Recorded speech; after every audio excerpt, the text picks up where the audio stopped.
Señores, buenas noches, soy Federico Galeano, bienvenidos a Líderes. Estamos iniciando el último cuatrimestre del año y en este último cuatrimestre las empresas ponen el foco en las ventas, en las cobranzas y en los proyectos, tratando de terminar el año lo mejor que se puede. Este último cuatrimestre es tiempo para empezar a dibujar la planificación 2021. Vamos a hablar en el programa de hoy acerca de los desafíos empresariales para el año que viene. Nuestro líder invitado es Juan Manuel Godoy. Juan Manuel es consultor de empresas y tiene una muy importante experiencia como ejecutivo de empresas de primer nivel. Fue country manager para el Paraguay de empresas como Anectis, Brightstar, Microsoft y ocupó cargos gerenciales y de dirección en empresas como IBM y Samsung. Desafíos empresariales 2021 es el tema sobre el cual vamos a hablar con Juan Manuel Godoy. Como siempre empezamos Líderes agradeciendo a las empresas auspiciantes, Banco GNB Paraguay, Aseguradora Yacyretá, Ahora Somos Más, Dermagloss para que tu piel muestre lo mejor de vos, Megalabs, comprometidos con la excelencia y Santa Clara Medicina Prepaga, vivamos más. Luego de la presentación de nuestros auspiciantes, conversamos con Juan Manuel Godoy, aquí en Líderes, desde los estudios de Canal Pro.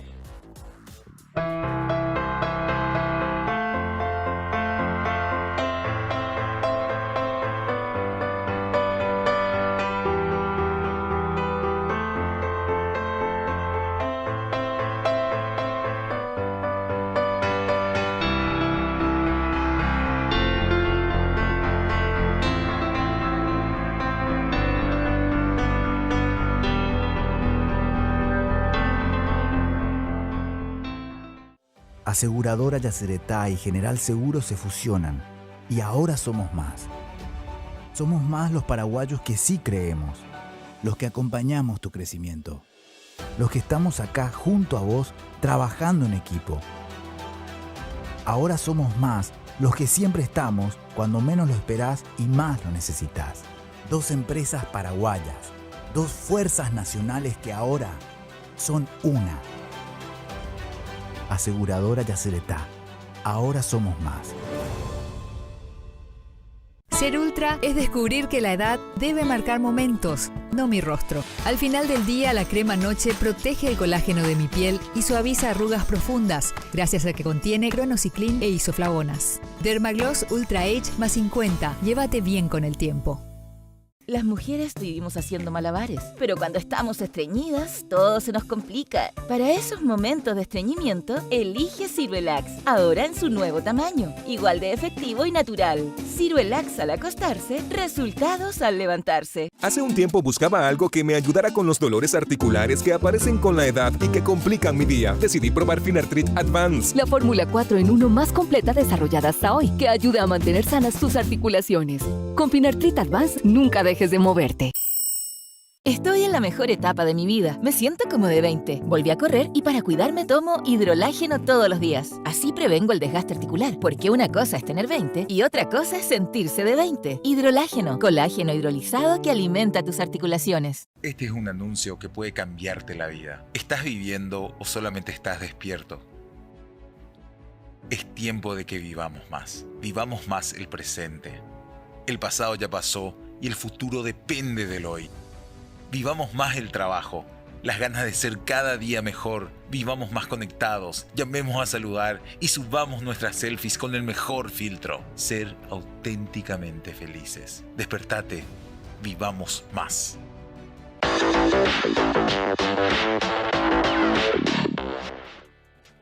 Ya estamos en compañía del señor Juan Manuel Godoy. Juan Manuel, buenas noches, muchas gracias, un placer tenerte aquí en Líderes. Federico, muchas gracias por la invitación, contento de estar acá. Gracias, Juan Manuel. Contanos un poco de vos, contanos acerca de tu historia en el mundo empresarial. Bueno, puedo decir que en mi vida empecé todo bastante temprano. Yo a los 20 años, 19 años estaba trabajando ya. Por cuestiones de la vida también me casé, tengo 25 años de casado, hijos mayores de edad, universitarios. Bueno, así que empecé en el mundo comercial a los 19, 20 años y curiosamente empiezo teniendo que vender software. Yo había estudiado un poco de informática, pero yo no soy programador, sino tenía conocimientos muy básicos. La cuestión es que se me presentó la oportunidad y arranqué vendiendo software. Estamos hablando de unos 25 años atrás. Correcto. Para vender software educativo y había que vender licenciamiento. Vos te imaginás en aquella época que la gente piensa en pagarte por un software. Que en nuestro país, si hacemos un poco de memoria, era una cuestión medio rara, ¿verdad? Correcto. Las cosas se usaban, nomás no se pagaban precisamente por usar. Bueno, ahí empezó mi contacto con el mundo empresarial. Empecé en Infosys, que era una empresa de Diesa, del grupo Diesa, que tenía la representación de este software y las computadoras Acer. Posteriormente pasé ya a vender computadoras Acer, empecé a trabajar como Product Manager y de ahí tuve una gran oportunidad para ir a trabajar para la IBM, cuando IBM estaba en Paraguay, ¿verdad? Inicialmente fui contratado para desarrollar una línea de productos que eran todos los accesorios, las computadoras personales y así fui tomando cada vez más responsabilidad. Después ya tenía otras líneas de productos hasta que terminé siendo lo que sería un subgerente de la unidad de computación personal con todas las unidades de negocio y los distintos product managers que había ahí y hasta IBM, Torre Eiffel y ya acá en España y Brasilia. Carlos Naps fue también mi jefe, ¿verdad? Exactamente. Buenas conversaciones. Y los 2 últimos años quedé como gerente de cuentas corporativas, que eran gobierno y privado, ¿verdad? Y ahí empecé ya a tener mucho más amplitud, porque los proyectos eran muy grandes, había que integrar a los socios locales, servicios, productos de distintos tipos. Era un trabajo muy, muy interesante, ¿verdad? Me divertí mucho en esa época y tengo muy buenos recuerdos. O sea, realmente IBM fue una muy buena universidad, realmente, ¿verdad? Eso fue... Bueno, ahí se me presentó... Estuve unos 7 años en IBM, se me presentó una oportunidad de trabajar para el que era el mayorista de Microsoft, que abría sus oficinas en Paraguay y también en Bolivia. Entonces, bueno, acepté la oportunidad, desarrollé la oficina acá en Paraguay, en Bolivia. Y estábamos muy bien, había la oficina abriendo desde cero, ¿verdad? O sea, eso desde alquilar la oficina hasta montar toda la operación. ¿El nombre es Anectis? Anectis hoy ya no se llama así, se llama Licencias Online. Es una empresa dedicada al rubro de distribución de software. Bueno, desarrollamos un poco eso. Fue un corto tiempo porque en ese entonces me crucé con la gente de Brightstar Corporation, que es una multinacional del rubro de la telefonía celular. Es un distribuidor muy grande. El fundador, probablemente lo conoces, es Marcelo Claure, cuya historia es también muy, muy interesante. Una persona le ha ido muy bien. Hoy es CEO del grupo SoftBank. Un grupo muy importante. Bueno, yo tuve oportunidad de conversar, aprender mucho de él, el estilo de negocio que tiene. Estando en Brightstar también se me presentó la oportunidad, fui con toda la familia a vivir a Argentina, a Buenos Aires. El cargo era director comercial, todo el relacionamiento con las marcas que se distribuían. Y un negocio en Argentina sí también fue un negocio mucho más amplio por todo lo que se cubría, ¿verdad? Incluyendo la producción en Tierra del Fuego. Allá en Río Grande estaban las plantas de producción de ensamble. Entonces era toda la negociación de todo, digamos, el contrato de producción, ensamble, distribución, almacenamiento, venta, canal de retail, venta a los operadores de telefonía celular, servicios logísticos. Era muy amplio, ¿verdad? Fue una experiencia espectacular. Siempre le decía a mi familia, yo siento como que me pagan para aprender, ¿verdad? Yo lo veía así, ¿verdad? Fue muy desafiante, sí, porque te imaginarás que el ritmo es exigente. Así mismo. Y es por lo general en este mundo uno va construyendo mientras anda. No es que está todo hecho y después se ejecuta ya sobre la marcha. Hay que ir acomodando rápido, improvisando, haciendo que las cosas sucedan, ¿verdad? Bueno, entonces tuve la oportunidad luego de volver a Paraguay. Yo le había prometido a la familia que no nos íbamos para siempre. La idea era quedarnos 3 años, tuvimos un poco menos que eso. Se me presentó la oportunidad de volver con Brightstar mismo para retomar la operación acá. Y estando acá me crucé con los amigos de Microsoft, que ya me conocían de la época que había trabajado en el mayorista. Bueno, y me preguntaban cómo andaba, conversación va, viene, y terminé reemplazando al que fue el country manager por mucho tiempo. Terminé reemplazándolo y me tocó un momento que hoy como que estamos viviendo el resultado de todo eso. Estamos hablando del año 2013, cuando el mundo empieza a salir a la nube. Entonces, en ese momento, todas las empresas y la industria del software empezaba a decirle a los clientes, ya no me compres la licencia por usar, págame por usar según necesitas y ya no instales, vos va a estar todo en la nube. Bueno, y eso fueron 3 años intensos de tratar de convencer de ese nuevo modelo de negocios y que por supuesto en ese momento no se entendía mucho por qué. Porque es una cuestión de que al final no es tuyo, porque vos estás pagando un alquiler por usar.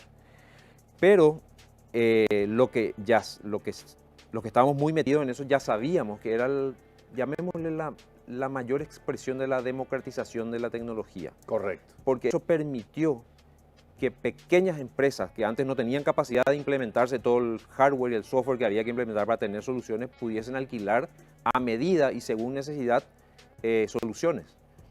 Ese era el gran momento mágico que había que aprobar. Y bueno, yo obviamente como paraguayo estaba muy entusiasmado en que Paraguay pudiese sacar provecho de eso, porque yo viajando mucho, he tenido mucha suerte siempre en viajar muchísimo por el mundo. Yo empecé a ver lo que pasaba en otros países, ¿verdad? Si bien ya sabíamos que ellos estaban siempre avanzados en otros aspectos, pero como países hermanos de Latinoamérica empezaban a sacarle ventaja a eso. Entonces yo empecé a darme cuenta que era una cuestión muy importante, porque sentido común, si ellos tenían acceso a una tecnología superior que les permite hacer más cosas, se van a volver más competitivos que nosotros, ¿verdad? Okay. Era así de simple. Entonces había una cuestión también medio de interés personal, medio de convencerle a la gente, mira, empezar a hacer esto, ¿verdad? Bueno, y en ese tren de cosas estaba cuando me crucé con los amigos de Samsung, un poco más o menos linda historia. Fue una propuesta muy, muy interesante. Sabemos lo que es Samsung, una empresa muy grande. La oficina de Samsung es muy grande en Paraguay. Estamos hablando de muchas personas, varios departamentos, unidades de negocio, unidades de producto. Y bueno, fue una decisión, fue como que dije, bueno, mi último salto, si lo voy a hacer a esta edad, lo hago ahora, ¿verdad? Porque yo ya quería un poco de quedarme un poco quieto, ¿verdad? Pero siempre pensando, y me picó siempre esto de no quedarse, no usar el término, no achancharse, no estar porque estás cómodo en un lugar, no perder el training. Porque uno se va acostumbrando. Correcto. Y es como que después ya conoces tanto que ya es un poco todo más fácil, ¿verdad? Los cambios cuestan muchísimo y entrar a industrias nuevas, con contactos nuevos, todo es muy desafiante. Yo creo que eso fue bastante lo que me movió a decir, no quiero que luzca como que no quiero hacer o como que tengo miedo de hacer eso. Correcto. Entonces acepté y fuimos para adelante y también fue tremendamente desafiante.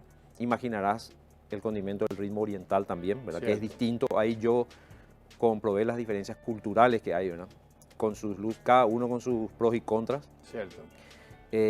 Y aprendí muchísimo, hicimos muy buenos negocios. Ya tenía muchos de los contactos en el canal de la parte de IT, los operadores de telefonía celular, negocios B2B que son con otras empresas, todo el mundo del retail, que son las empresas que venden al consumidor final. Entonces es muy amplio el espectro de productos y mercados.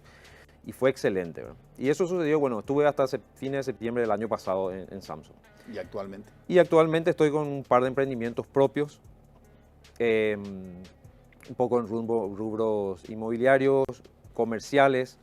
Hemos formado una asociación con un grupo de personas muy interesantes. Estamos con unos proyectos en puerta, un poco haciendo uso de las personas que conozco en el exterior, las personas que me conocen y me están empezando a confiar un poco la representación de sus productos en el país y desarrollar. Básicamente Correcto. Lo que yo hago es desarrollar mercados. Correctísimo. Es un poquitito brevemente mi Excelente. Historia. Juan Manuel, el tema principal que yo quiero tratar contigo hoy, pero también quiero hablar de otros temas. Estuve anotando mientras me hablabas preguntas sobre el mundo del IT y de todo lo que tiene que ver con software, etcétera, nuestra mentalidad pirata, etcétera, etcétera. Pero antes de pasar a esto, quiero que entremos un poco al tema principal, la gestión empresarial y los desafíos de cara a este último cuatrimestre que estamos empezando ahora, el último cuatrimestre de 2020 y la planificación 2021 que ya empieza a dibujarse dentro de este último cuatrimestre. ¿Cómo ves el año 2021? Bueno, haciendo un poco uso de una frase que anduvo dando vueltas por ahí que decía, estamos todos en el mismo mar, pero no todos en el mismo barco, ¿verdad? Y es cierto, Obviamente a todos nos agarró totalmente de costado, haciendo un tackle sin aviso del costado, ¿verdad? Todos quedamos medio noqueados, ¿verdad? Porque no estaban los planes. Exactamente. ¿Verdad? Nadie tenía un plan B para este tipo de situaciones. Sí. Entonces, evidentemente hay sectores que están más golpeados que otros, así es. Y realmente yo pienso un poco, no sé si, obviamente no hay una fórmula única, es un montón de pequeñas cosas. Y si tuviera que tratar de pronosticar un poco, obviamente el 2021 es un año de recuperación. Yo creo que la gente, todos hemos sentido el impacto, pero todos tenemos que levantarnos lo antes posible y empezar a movernos lo antes posible. Ya nos está claro, ya que nos caímos, ahora tenemos que levantarnos rápido y empezar a movernos muy rápido. Con la diferencia que seguramente, así como están las cosas, el año que viene va a seguir siendo muy parecido a como estamos exactamente ahora.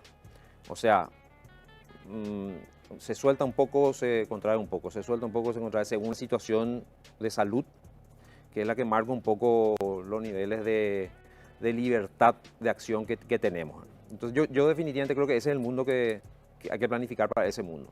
Y ese mundo implica tecnología. O sea, ya tampoco ni un secreto, por eso mencioné tanto lo de la nube, ¿verdad? Hoy todo el mundo está usando, mucha gente está usando la nube, como nunca. O sea, todos los colegas que están en el mundo de la informática están abarrotados de trabajo, que gente que ahora le dice, sí, tráeme eso rápido, ¿verdad? Porque necesito que fulano esté allá, pero yo necesito que igual él pueda hacer todo esto, ¿verdad? Y que encima yo no estoy en mi oficina, pero tengo que poder acceder a toda esta información y hacer mantenimiento. O sea, no me puedo ocupar de mi hardware. Entonces, en realidad el hardware ya no necesitas. Entonces, todo eso esto como que aceleró muchísimo. Cierto. Todo ese proceso que venía en gestión en los últimos años. Dijiste, el año que viene será un año de recuperación. ¿Sos optimista con respecto a que va a haber una dinamización de nuevo de la economía y que si yo tengo que planificar mis ventas 2021, van a recuperar ritmo de crecimiento? Sí. No te podría aventurar exactamente qué nivel, pero sí creo que va a ser un año de recuperación. Yo creo que ahora mismo nos estamos acomodando a esta nueva situación, ¿verdad? Porque le estamos tomando el pulso, como se dice, ¿verdad? Porque al principio era todo encerrado, no podíamos ni mover, después, bueno, vamos soltando un poco. Y yo creo que a estas alturas está claro, y lo resumo así, es que no podemos vivir encerrados. O sea, el mundo que conocemos, la economía como la conocemos, necesita movimiento, necesita eso, ¿verdad? Necesita transacciones. Pero por otro lado tenemos que movernos con el mayor de los cuidados para evitar contagios directamente. O sea, yo creo que hoy en día ya se sabe mucho respecto a cómo se dan los contagios, cuáles son las medidas las medidas de cuidado que hay que tener. Y sí creo que lo que está pasando ahora es que nos abrió un poco los ojos, ¿verdad? Porque todos, generalmente, uno tiende, a veces un mecanismo tan emocional de decir, no va a pasar, no me va a pasar. Pero cuando, un poco lo que me comentabas antes, cuando te empiezas a ver que las bombas están cada vez más cerca, ahí empiezas a decir, a la pucha, esto sí es cierto, también me puede pasar a mí. Entonces la cuestión es moverse, pero con el mayor cuidado a las normas de higiene, de seguridad. Eso es. Y en ese mundo es donde yo veo que todo va a volver a funcionar, ¿verdad? En eso, y ahí entra probablemente lo que vamos a hablar después, la tecnología, que probablemente es el gran facilitador del nuevo modo de vivir. Ok, perfecto. Juan Manuel, hablemos un poco acerca de escenario 2021, pronóstico de ventas. Si hay algo que está quedando claro, que es consecuencia que nos deja, o la herencia que nos deja este COVID, es un fuerte golpe al bolsillo de la gente, un fuerte golpe a la clase media. Eso significa pérdida de poder adquisitivo, sí. Mucha gente se queda sin trabajo y eso significa que los mercados se achican. Entonces, ¿cómo planifico mis ventas para el año 2021? ¿Va a costar mantener los volúmenes de venta teniendo en cuenta que muchos segmentos o mercados van a estar con los bolsillos sentidos? Sí. O sea, yo no veo un año, o sea, cuando hablo de recuperación no digo que ya estamos de vuelta donde estábamos antes, no pasó nada. Ok. No. Va a tomar, no sé, 2 años por lo menos. Empezamos a rebotar, pero todavía no estamos recuperados. Teóricamente, o sea, es muy difícil, la economía le va a tomar más tiempo volver a niveles niveles pre-2018-2019. O sea, Ok. va a tomar, no sé, habría que aventurar. Son muchos elementos, pero yo te diría que 2 años por lo menos, ¿verdad? Siendo un poco optimista, Correcto. si el dinamismo va recuperando fuerza. Porque sabemos perfectamente que lo que se hizo para mantener un poco los ingresos mínimos se va a acabar, entonces ya hay que empezar a moverse de vuelta. Cierto. Y por eso te decía eso, que yo lo que sí creo que todo el mundo sabe que se tiene que mover de vuelta. O sea, si todos nos quedamos quietos, definitivamente no, la vamos a pasar mal. Entonces eso creo que va a ayudar a acelerar de vuelta el dinamismo. Ahora, que toda esa gente que perdió todo lo que perdió, porque todos hemos tenido que usar reservas, eso es categórico, ¿verdad? Muy pocos son los que la pasaron sin ningún tipo de Correcto. sobresaltos. Cierto. Y los que se quedaron sin trabajo y todo eso, toma un tiempo que depende un poco del dinamismo de la economía para cuando se reinserta, ¿verdad? Sí. Pero yo aventuro a decir que durante la segunda mitad del año que viene probablemente todos vamos a estar ya en algún ritmo mínimo que nos permita absorber gran parte de todo eso que se perdió. Correcto. Y de ahí ya empezar a subir de vuelta, ¿verdad? Cuanto antes empezar a ganar dinamismo. Perfecto. Necesitamos la vacuna para recuperar nuestras libertades y necesitamos dinamismo económico para recuperar nuestros trabajos y nuestros ingresos. Correcto. La economía, ¿sabes? Es una ciencia social, ¿verdad? La economía no... Nosotros somos la economía. Nosotros hacemos la economía. O sea, eso es algo que yo siempre le hablo a la gente. Es importante entender eso, ¿verdad?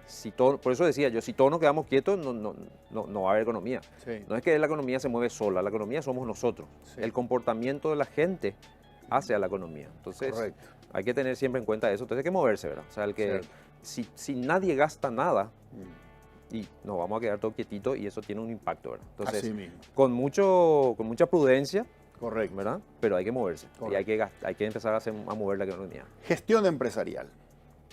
La empresa, como dijiste vos, voy a utilizar tu metáfora, recibió un tacle y cayó. ¿Qué necesita hoy la gestión empresarial para volver a ponerse de pie, para adaptarse a este nuevo escenario y sobrevivir? Mucha flexibilidad. Yo creo que mucha flexibilidad. O sea, de hecho, siempre fui un fanático de la flexibilidad, la eficiencia, ¿verdad? Buscar.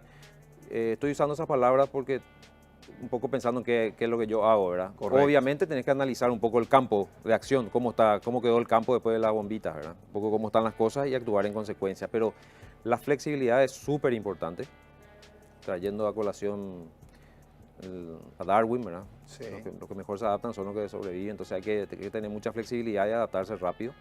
Eficiencia, eliminar todo lo que no sea realmente necesario, que muchas veces estaba ahí, pero como estábamos muy ocupados con otras cosas, no nos ocupamos de eso, ¿verdad? Correcto. Y con todo esto que sucede, es como que nos vemos obligados a volvernos tremendamente eficientes. O sea, poder hacer más con menos, es un poco la premisa de la economía también. Exactamente. Cómo usar los recursos, pero yo creo que ese es el camino a seguir. Nos tenemos que volver muy eficientes, con todo lo que eso implica, ¿verdad? Exactamente. Y por supuesto, recursos humanos.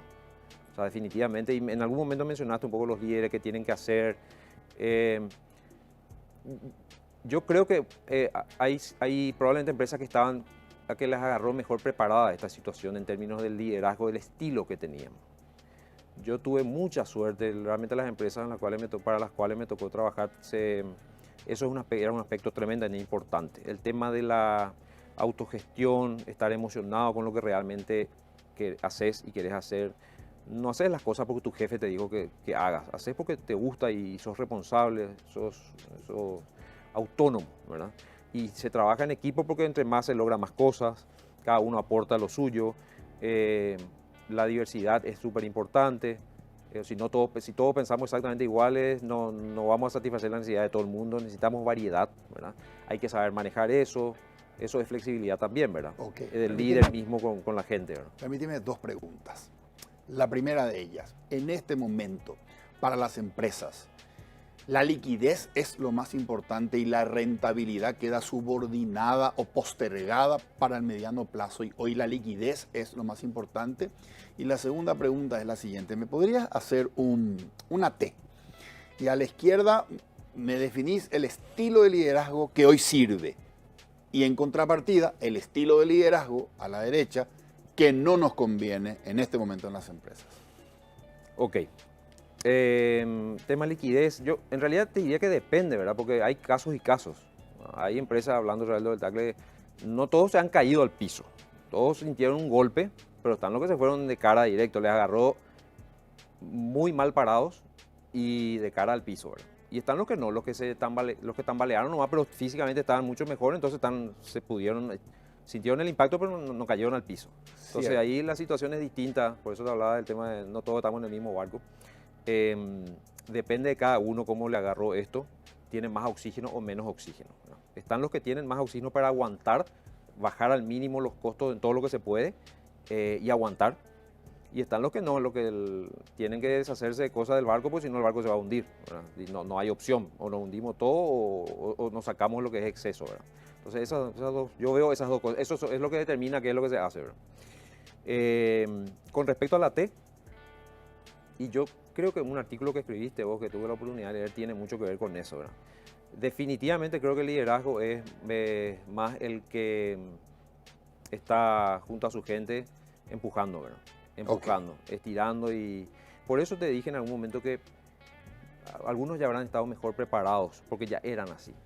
Porque es muy difícil en medio, después de que explotó la bomba, querer hacerse del bueno, es un poco más difícil que si ya tenías un equipo de gente ya con ese estilo, que ya está mejor preparado para ese tipo de situaciones, ¿no? Lo que no creo que funcione es el látigo, y por eso traje a colación tu artículo, ¿verdad? No, hay demasiadas variables complicadas por todos lados, hay tiburones, o sea, todo el mundo tiene, en cualquier momento a alguien se le abre un agujero en el piso y estaba lleno de tiburones de abajo, ¿verdad? Entonces es muy difícil ahora exigirle a la gente que opere como si no está pasando nada. O sea, efectivamente la gente, estamos todos afectados, ansiedad, la incertidumbre te genera una ansiedad tremenda, ¿verdad? Entonces hay que saber manejar eso. O sea, yo creo que es momento de Dosificar la presión. De dosificar la presión, exactamente. Buscar los otros componentes que te decía, todos tenemos que saber que hay que ser eficientes, ¿verdad? Hay que producir lo más que se pueda de la manera más inteligente posible, pero el látigo y eso no va a terminar siendo totalmente contraproducente, ¿verdad? Yo creo que la gente se te va a morir ahí el recurso, ¿verdad? No va a andar. Correcto, correcto. Las empresas en las que vos trabajaste no solamente son marcas comercialmente muy valiosas, sino también son marcas empleadoras muy importantes. Sí. ¿Qué hace una marca empleadora cuando se encuentra, por un lado, con la necesidad de empujar los proyectos para sacarlos adelante, y por otro lado, un escenario como el que vos describiste? La gente tiene ansiedad, la gente tiene preocupación, la gente está durmiendo menos, Sí. tiene miedo. Entonces, ¿cómo yo logro la incentivación, la motivación y la mística en un escenario como este? Teniéndolo muy en cuenta. O sea, estas empresas que mencionaste, y muy bien, tienen toda una unidad operativa encargada de eso. No solo por ahora, por eso te decía que algunas ya vienen con ese ADN, esa forma de ser. Ok. Ya tienen eso, o sea, y ya trataban antes con cómo entusiasmar a la gente, que la gente entienda bien, que se sienta bien, que vea a la empresa como parte de la familia, ¿verdad? Sentirse parte de la empresa y que entienda por qué la empresa hace lo que hace y que sos parte de la empresa y no sos simplemente algo así escondido ahí que tiene que producir y en cualquier momento te cambiamos. O sea, tienen todo un sistema de capacitación, de atención, de evaluación. Y el tema del trato se tiene muy en cuenta. O sea, hay muchos pequeños detalles que entran a jugar en eso. Entonces yo creo que esas empresas ya tienen eso. Y hoy obviamente lo que hacen es acomodar e intensificar esos recursos que ya tenían de cuidado de los recursos humanos ante la situación que nos toca vivir, ¿verdad? Habrá más ansiedad, más cansancio, entonces intensifican un poco, van agregando cosas al menú de capacitación que tenían, etcétera. Ahora un poco más del nivel de empatía o qué cosas reforzar. O sea, yo creo que eso es lo que está pasando ahora. Entonces, si entendí bien, las empresas líderes ya consideraban como prioridad de su gestión al talento humano antes del COVID, y ahora más que nunca el foco en el talento humano. Así es. Correcto. Juan Manuel, me mencionaste como la primera característica o ingrediente que debería tener una empresa para ajustarse a este tiempo y no morir en el intento, a la flexibilidad. Ahora, Eso es fácil escucharlo, pero a lo mejor no fácil de llevarlo a cabo para una empresa que se ha movido durante muchos años, de acuerdo a cómo manejaba el abuelo, Sí. después el padre. Ahora la tercera generación se está haciendo cargo de la empresa, pero no hay tanta flexibilidad en una empresa familiar con un estilo de gestión Sí. tradicional. ¿Cómo paso a ser una empresa poco flexible e innovadora a ser una empresa más flexible? Y yo creo que es simplemente eso, tomar la decisión. O sea, si uno es terco y no acepta que eso es lo correcto, nunca va a pasar.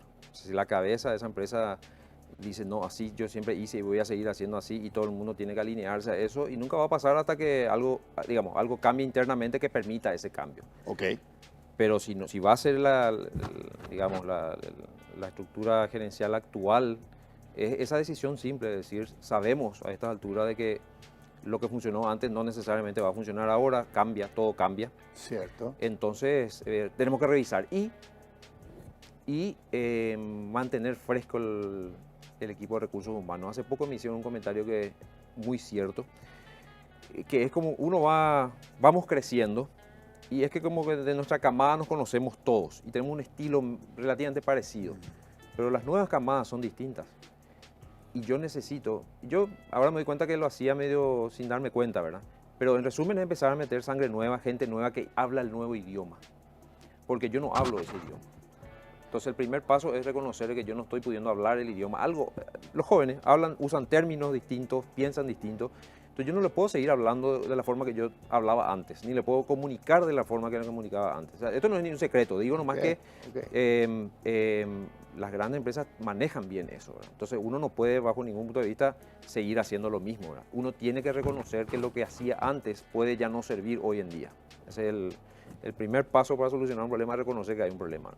Correcto. Ahora, soy yo el que está gerenciando esta empresa que ya la viene de mi abuelo y vos sos el consultor y me hablas que yo me anime a enfrentar un escenario nuevo e incierto. Y yo te respondo, me puedo equivocar, puedo cometer errores. ¿Qué me decís? Respecto al miedo que yo tengo. Que es totalmente válido. Y de hecho a veces hablaste de consultor y me ha tocado decir, mira, la verdad es que uno ve mucho siempre las historias de éxito, ¿verdad? Pero por lo general no se promocionan mucho las historias de no éxito. Pero por cada 10 que son tremendamente exitosos hay un número ampliamente superior de gente que no lo logró. Entonces no es que sí o sí yo te aseguro que esto va a funcionar, no es una varita mágica. Lo que sí te aseguro es que si no haces nada, no te va a funcionar. Si nos movemos y si hacemos lo que todo indica que tenemos que hacer y abrimos bien los ojos, tenemos mucho más probabilidades de sobrevivir y de salir adelante, ¿verdad? Y disfrutar también eso en el camino. En tu época de country manager manejando empresas importantes y agente, ¿cuál era tu tolerancia al error que comete la gente o el equipo? Y probablemente más de lo que les gustaba a mis jefes. Yo me inculcaron mucho eso del el que no se equivoca no aprende, etcétera, ¿verdad? O sea, estimulaba un poco eso, ¿verdad? Por supuesto que bajo ciertos parámetros de cosas razonables y lógicas. O sea, usando mucho la lógica, el por qué intentó y no me salió. O sea, no es lo mismo presentar un caso y decir, mira, todo indicaba que teníamos que hacer esto, hicimos, pero falló un detalle que era casi imposible de descubrir, ¿verdad? A decir, o sea, que un día me levanté y se me ocurrió nomás hacer algo y hice y nos estrellamos todo, ¿verdad? No es lo mismo. Pero definitivamente hay que estimular un poco hay que medir bien a los recursos, tratar de identificar cuáles son. Eso también se habla mucho de cuál es el potencial de cada uno de tus recursos. No todos somos iguales, todos tenemos cosas, fortalezas y debilidades. Y hay que saber cómo manejar eso y usar esos recursos según lo que quieras hacer y según sus propias capacidades, ¿verdad? Eso es muy importante porque si no, uno siempre corre el riesgo de quemarle al recurso, ¿verdad? Sí. Le estás pidiendo algo que casualmente él no es para eso. Entonces le va bien. Yo siempre decía, mira, yo puedo tener razón y demostrar que él no podía hacer eso. Ah, genial, pero mi objetivo no era ese, porque si eso pasa, a mí tampoco me salió algo. Y es más, perdí un recurso y perdí un año buscando un recurso, me tomé otro año tratando de que haga algo y después un año más en volver a conseguir un recurso adecuado. O sea, podés llegar a perder 3 años por haber mal usado un recurso o mal elegido un recurso. Eso siempre es importante tenerlo en cuenta. Entonces, no hay que, o sea, ese estilo de querer imponer que sea lo que yo digo, sino tratar de entender y acomodar y buscando siempre el objetivo, ¿verdad? Ok. Pero eso un poco era mi estilo. Ok, perfecto. Vale decir entonces, Juan Manuel, que a partir de ahora podríamos asumir, sin que esto signifique que se termine el mundo, que vamos a equivocarnos, vamos a errar intentando buscar salidas creativas e innovar. Sí, la prueba de error existe. Ok. Obviamente hay que tratar de equivocarse lo menos posible.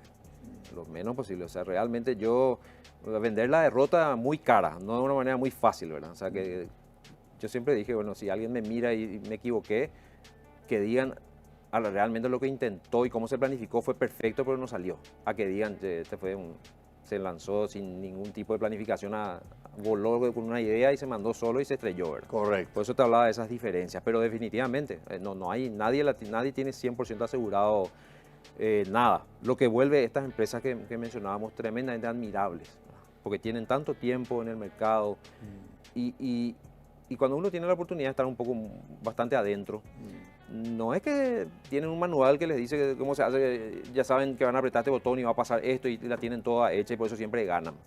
No, de hecho no ganan siempre. Hay veces que también hay miles de proyectos que fallan. Si uno analiza las empresas, hay muchos proyectos que se dan de baja o que no funcionaron como se suponía, pero tienen tal dinamismo y están probando tantas cosas y la prueba de errores por tantos lugares y por supuesto tienen recursos que van moviéndose y van encontrando las grietas por donde seguir avanzando.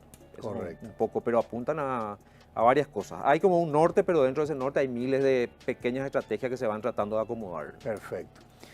Juan Manuel, las marcas con las que vos trabajaste son famosas por la calidad de su branding. Son lo que son porque manejan el marketing a altísimo nivel y muchísimo esfuerzo en branding que ha posicionado las marcas como líderes mundiales. Sin embargo, ahora pasa esto en nuestro medio. A partir de la caída de ventas, muchas empresas han disminuido drásticamente o bloqueado sus presupuestos de marketing. ¿Qué te parece que tienen que hacer las empresas en este momento para mantener el engagement con sus clientes y con sus mercados en un momento en donde no abundan los recursos para los presupuestos de marketing? Seguramente hay casos y casos, definitivamente, pero otra vez la flexibilidad entra a jugar ahí. O sea, uno no podemos quedar quietos, otra vez sacando esa colación, no podemos sentarnos a esperar que alguien se entere de nosotros o que por arte de magia algo se solucione, ¿verdad?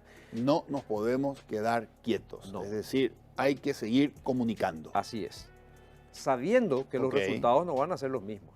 Solo que hoy en día es muy difícil poder decir, bueno, entonces si yo simplemente reduzco un 50%, en realidad mis ventas nomás van a caer un 50%. No hay un cálculo tan fino, porque la situación es muy nueva, ¿verdad? Pero siendo lo más prudente posible, hay que seguir moviéndose, ¿no? Hay que seguir moviéndose. Incluso, te decía yo, eso de analizar un poco el campo de batalla, cómo están las cosas ahí, cómo quedó el campo de batalla, porque los hábitos de consumo también cambian, ¿verdad? O sea, uno tiene que medir también eso y decir, bueno, el hábito de consumo cambió, o sea, yo tengo que poder medir eso, pero tengo que seguir comunicando, o sea, definitivamente eso no puede cambiar, eso tiene que seguir con los ajustes necesarios, pero hay que seguir, por eso insisto, no te puedes quedar quieto, un mes puedes quedarte quieto, pero después ya hay que moverse, ¿verdad? Las marcas deben seguir siempre estando en comunicación con los mercados. Por supuesto, definitivamente, ¿verdad? Ok. Juan Manuel, ahora sí regresamos al tema donde vos tenés mucho expertise más allá de tu experiencia también en la gestión empresarial, que es el mundo de la tecnología. ¿Qué rol, ya me diste una introducción al respecto, pero me gustaría escucharla de nuevo, qué rol está cumpliendo la tecnología en este escenario empresarial? Bueno, en Paraguay propiamente está permitiendo, te diría que casi salvando empresas, ¿no? O sea, que las empresas hayan podido continuar con la operativa tal cual la conocíamos. ¿Un ejemplo? Y lo que te mencionaba un poco, el hecho de que casi todos puedan estar en las casas trabajando casi como si estuvieran en la oficina, pudiendo hacer la misma cosa, o sea, los mismos análisis, analizando la misma información, enviando los mismos mensajes, analizando, preparando los mismos reportes, comunicándose. Es así mismo. Eso todo es gracias a la tecnología, ¿verdad? Eso, y están todos esparcidos por distintos lugares, ¿verdad? Y se pudo continuar haciendo eso, todo con algún dispositivo de acceso, internet y un sistema, estamos comunicados. Vos sabés que ayer o antes de ayer llamaba por teléfono al call center de una empresa de telefonía celular para hacerle una consulta y me estaba hablando una chica que me estaba pidiendo algunos datos para confirmar la titularidad y de repente se escuchó el ladrido de un perro. Entonces yo dije, está en su casa. Sí, me pasó algo parecido. Está en su casa, ¿verdad? O se puede escuchar el llanto de un bebé. Sí, efectivamente, ¿verdad? Que esto es un tema interesante también sobre los desafíos que eso conlleva también, ¿verdad? Exactamente. Porque hay que acomodarse también a eso. Pero por eso, la tecnología es lo que permitió eso. Y yo creo que lo que más nos frenó acá en Paraguay todo este tema de no haber tenido ya mucho más avanzado todo esto de la nube, todo, es justamente esa necesidad de tenerlo a la persona ahí y tener a la persona ahí, mirarle y ver qué está haciendo y un control muy estricto, ¿verdad? Yo creo que vamos a un mundo donde te decía un poco más donde cada uno sabe lo que tiene que hacer, un poco los resultados son los que importan, te ayudo a acomodarte, pero no voy a estar todo el día ahí encima tuyo, ¿verdad? Correcto. O sea, a ver, a partir de esta pandemia, la tecnología permite que las personas trabajen desde sus casas absolutamente conectadas. Las tecnologías permiten que a través de soluciones de e-commerce yo no tenga que ir hasta el punto de venta para elegir un producto y para comprarlo. Lo puedo hacer directamente a través de una solución de e-commerce, ¿verdad? A partir de este escenario, las tecnologías permiten que mi relación con el banco no tenga que ser presencial y pueda ser mucho más remota, inclusive para aquellos trámites donde antes se necesitaba mi presencia para firmar. sí. ¿Qué otros cambios tecnológicos se profundizaron en este escenario? Eso que me comentaste de la nube, por ejemplo, me llama la atención. Yo ya no soy el propietario, no necesito tener hardware. Contame un poco más. Bueno, en mi caso, yo tengo unos cuantos colaboradores, algunos dispositivos de uso, computadoras, móviles, portátiles, pero yo no tengo ningún servidor, lo que se conocía como un servidor instalado en la empresa y no tengo ningún software adquirido. Yo simplemente pago una factura mes por lo que estoy usando y la cantidad de usuarios que tengo para usar eso. Y nada más. Y eso está en... Estás usando un software que no está en tu servidor, que está en la nube. Correcto. Ok. Entonces, y puedo, por eso te hablaba del acceso a la tecnología. Yo puedo llegar a implementar y usar soluciones de buena envergadura sin tener ningún servidor en mi oficina, sin haber comprado un hardware, sin ocuparme del mantenimiento de la seguridad del sitio, de nada de eso. Para mí eso ya es muy natural. O sea, yo lo primero que hice cuando hice eso, fui directamente ahí, ¿verdad? Pasa a ser un costo mes que sube y baja según necesidad, sin que yo me tenga que ocupar. Y me ocupo de lo que es mi tema, que es el negocio, ¿verdad? No de la parte de la infraestructura, ¿verdad? Okay. Esa es la masificación, la democratización de la nube. La democratización de la nube, lo que significa que software, por ejemplo, un CRM para la fuerza de ventas. Okay. Correcto. Antes eso, por sus costos, eran privativos de empresas con presupuesto. Por supuesto, sí. Tenía de gama media para arriba, digamos que podían llegar a tener un CRM. Que adquirían la licencia. Claro, tenías que adquirir la licencia, la implementación, el hardware para tener eso. Porque el software tiene que correr en algún hardware. Entonces tenía que tener un buen servidor que aguante todo ese software, más las computadoras, las personas, más el técnico que te tiene que mantener el hardware, más el técnico que te tiene que mantener el software. O sea, era bastante más complejo, ¿verdad? Entonces no es solamente el dinero, sino que aparte el tiempo que te dedica, tienes que contratar una persona que se encargue de eso.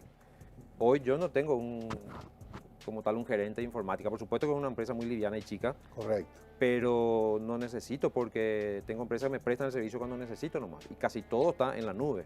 Las actualizaciones no las hago yo, los sistemas de seguridad no los tengo yo en cuenta, el hardware, yo no me ocupo del hardware, ¿verdad?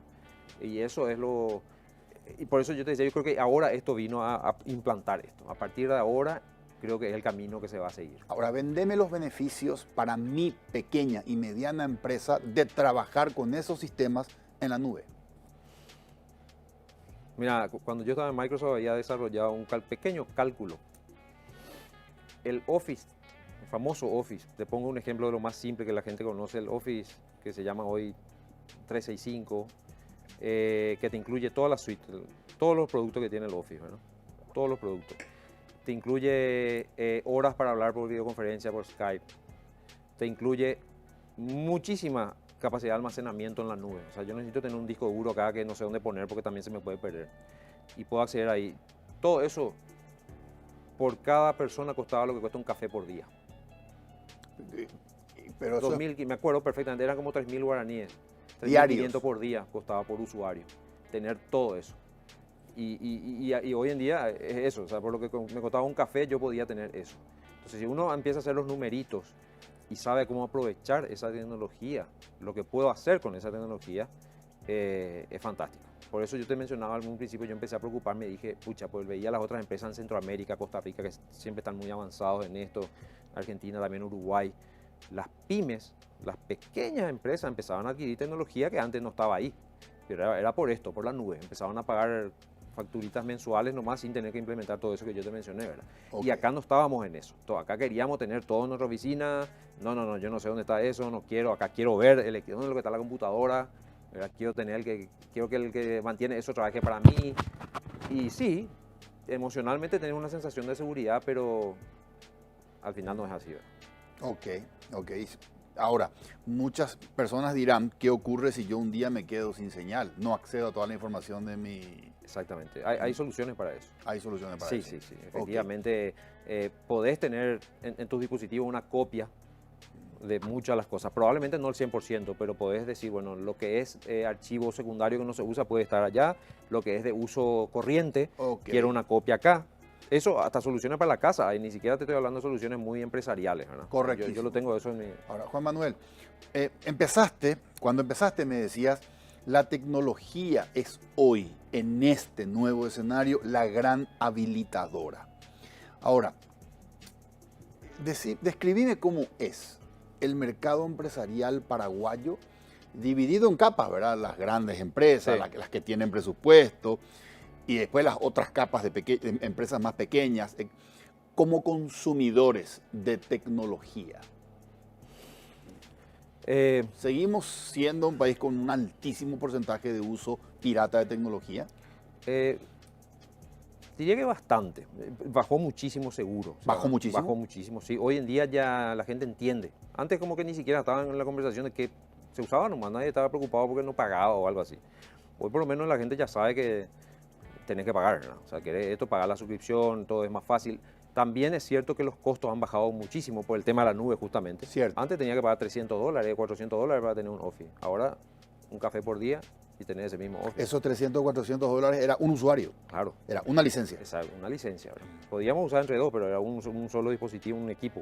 Hoy en día, por un café por ese costo muy irrisorio, puedo acceder desde mi smartphone, desde mi tablet, desde la notebook, de una PC, puedo acceder a todo lo mismo. A una suite de aplicaciones. Como que estén, no importa dónde esté yo ni con qué dispositivo esté accediendo, lo puedo producir, ¿verdad? Correcto. Entonces, eso también es cierto que masificó el consumo. O sea, eso no se puede negar, ¿verdad?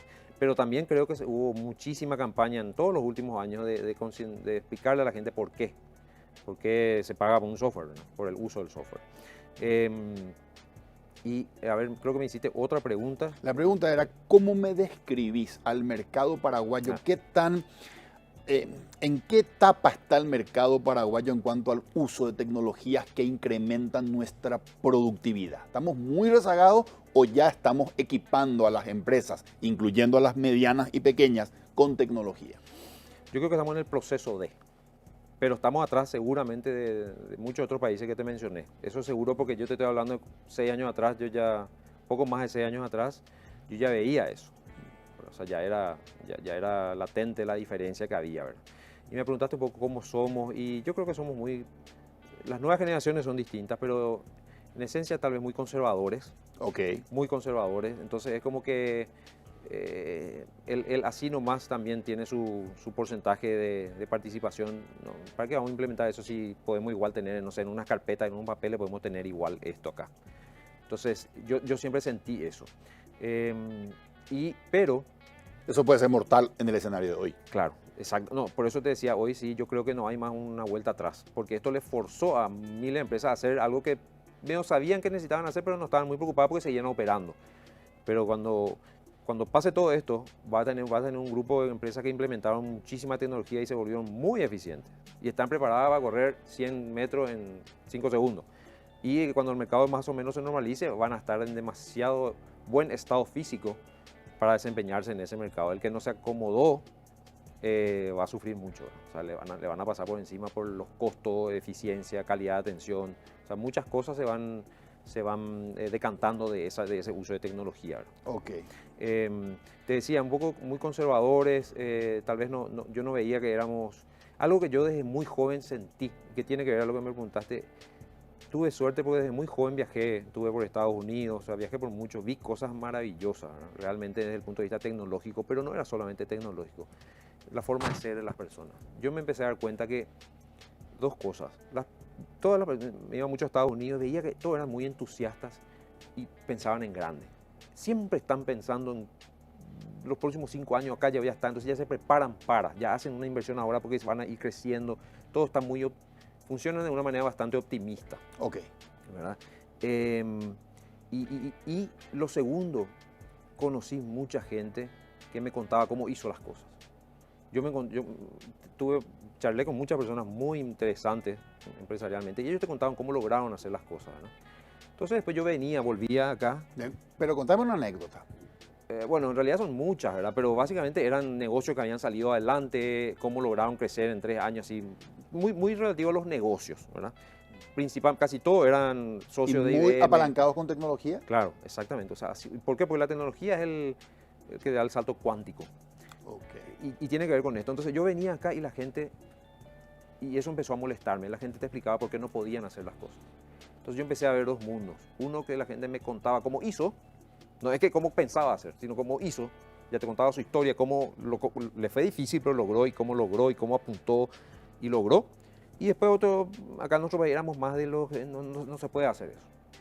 Entonces yo empecé a desarrollar una cosa y decir, yo no entiendo por qué me decís que no se puede hacer, porque yo le conocí a alguien que ya hizo. No es que me dijo que cree que se puede hacer, ya hizo. Entonces eso también me cambió mucho desde muy joven me empecé a dar cuenta que había maneras distintas de ver un poco de la dinámica. Por supuesto que hay que tener en cuenta las diferencias de los países, pero la forma de ser creo que juega mucho en los resultados al final, ¿verdad? Del país como un todo. Ok. ¿Cuál pensás que es la diferencia? ¿O dónde pensás que es que está la diferencia de por qué ellos te dicen, no, nosotros ya lo hicimos, y nosotros acá decimos, no, eso no se puede hacer? Hay un libro que dice La cultura es lo que importa. Tiene ese título. Y hablamos muchísimo de la educación, y por supuesto que la educación es un componente sumamente importante, pero la cultura también hay que trabajar. Okay. No es lo mismo. La educación, yo te animaría a decirte que hoy en día acá en Paraguay no hay deficiencia de educación técnica. O sea, tenemos profesionales que han estudiado en todas partes del mundo que saben perfectamente lo que hay que hacer. O sea, no tenemos que inventar nada. Es correcto. Es medio copiar nomás, ¿verdad? Es cierto. Pero nuestra cultura no es la misma. Porque si no, todos los países serían iguales. Yo siempre, no quiero mencionar porque uno puede herirse susceptibilidades, pero por eso los países son distintos. Correctísimo. Juan Manuel, tenemos que hacer una pausa comercial, pero antes de irnos a la pausa, a mí me gustaría hacerte 2 preguntas y me las respondes al regreso de la pausa. ¿Cómo no? La primera pregunta tiene que ver con esta tendencia que vos mencionaste. La gente hoy está trabajando en sus casas. Eso significa que hemos cambiado los trajes y los tacos altos por buzos y por championes, y estamos trabajando o pasando mucho más tiempo con nuestra familia. La pregunta con respecto a ese punto es si es que somos más productivos trabajando de esa manera y si esto va a continuar más allá de que después podamos volver a aglomerarnos. Va a ser una tendencia que se va a quedar, que compartamos más tiempo trabajando de nuestra casa y sufriendo menos el tráfico, etc. La otra pregunta que te quiero hacer y nos vamos a la pausa. ¿Cómo ha cambiado, si es que ha cambiado, la percepción desde afuera, Microsoft, IBM, Samsung, etcétera, respecto a la imagen Paraguay? ¿Me respondes las 2 preguntas después de la pausa? Por supuesto. Gracias, Juan Manuel. Hacemos una breve pausa y retornamos para cerrar el programa con Juan Manuel Godoy.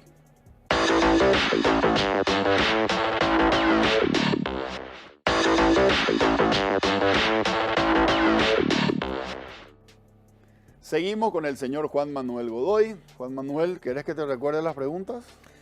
Te repito a ver si estoy en lo correcto. Uno era cómo está la gente trabajando hoy en día de casa, si somos más eficientes o no. Y lo otro era la percepción de Paraguay. La percepción de la imagen de Paraguay. La imagen de Paraguay en el extranjero. Bueno, directo al grano, puede ser que estamos en recta final. Yo creo que como todas las cosas va a requerir acomodos, esto que la gente esté trabajando en las casas. Todo tiene en inglés el famoso trade-off, pros y contras, pero sí creo que se va a quedar. Por ahí un mix de situaciones de gente trabajando en la oficina cada tanto y en la casa también, porque si te pones a pensar es sumamente más eficiente. Es menos tiempo trancado en el tránsito, menos contaminación, menos combustible. Y si logramos que se produzca lo mismo, obviamente todo indica que tenemos que seguir ese camino, ¿verdad? Okay. Nos juntaremos las veces, que es lo que yo estoy haciendo, nos juntamos 1 o 2 veces por semana por una cuestión humana y también de que nos mantengamos todos en vigor, ¿verdad? Para no sentirnos tan separados. Exacto. Pero el día a día con lo que cada uno tiene que hacer, lo hacemos de donde estamos. Yo he tenido casos, yo le decía a gente que trabajaba conmigo, mañana no venía a la oficina. Me decía, ¿cómo no? No, mañana no venís, mañana me terminás eso que tenés que terminar, porque venís acá y te interrumpen. Y yo necesito que vos termines eso. Si te necesito, te llamo, sé dónde está, hacemos videoconferencia, me preguntás, tenemos correo electrónico. Yo no necesito que vos estés físicamente acá. Bueno, dale, listo. Y el día siguiente nos encontramos. O sea, eso ya pasó, yo ya lo tenía asumido. Y yo creo que eso va a ser así y se va a quedar así. Va a ser un mix de cosas. Porque te digo, es mucho más eficiente, definitivamente. Somos más productivos. Pensar las personas que tienen que transitar una hora y media todos los días, ¿verdad? O sea, eso es muchísimo tiempo y dinero, ¿verdad? Ahora, hay que aprender a trabajar así, con respecto a la productividad. Depende, así como en la oficina tenía gente que era muy productiva y gente que no era muy productiva, también vas a tener gente que se acomoda mucho y que sabe que tiene que cumplir cierto nivel de productividad, aunque no esté nadie mirándole y él esté en zapatilla, en short, haciendo lo que tiene que hacer. Y vas a tener gente que tal vez no, que no se acomode tanto y son los que necesitan más empuje. Correcto. Eso va a pasar. Yo estoy convencido que eso va a ser así. Excelente. Y con respecto a la percepción del país en el extranjero, yo creo que mejoró, definitivamente. Mi experiencia, cuando me tocó trabajar mucho con el gobierno, es que mejoró. Ahora, por supuesto que te puedo definir así, todo, es como que ahora se dan cuenta que estamos haciendo esfuerzos por mejorar. Pero nosotros todavía no estamos donde tenemos que estar. Pero sí hay varios esfuerzos en ir hacia ese lugar mucho más aceptado en el mundo, de lo que todos los indicadores que ya sabemos. ¿Qué valoran como un esfuerzo positivo? Legalización, lucha contra el contrabando, el respeto a la propiedad privada, salud, todo ese tipo de cosas son cosas que, o sea, por eso es como que bastante sentido común, ¿verdad? Correcto. Pero todo, yo creo que hoy por lo menos podemos contar muchas cosas que se están haciendo. Hay mucho camino por recorrer, pero se están haciendo cosas. Excelente. ¿Qué estás leyendo en este momento? Martin Burr, ¿quién es dueño de la pobreza? ¿Quién es el dueño de la pobreza? Sí, porque es uno de los temas que algún día lo hablaremos, economía. Es un tema que lo social me estira mucho también. Estoy leyendo su libro. Próximamente, nuevamente vas a estar acá. ¿Por qué no? Hablaremos de algún otro tema. Manuel, un placer conversar contigo. Muchas gracias. Igualmente, muchas gracias a vos. Señores, soy Federico Galeano y esto fue Líderes. Buenas noches.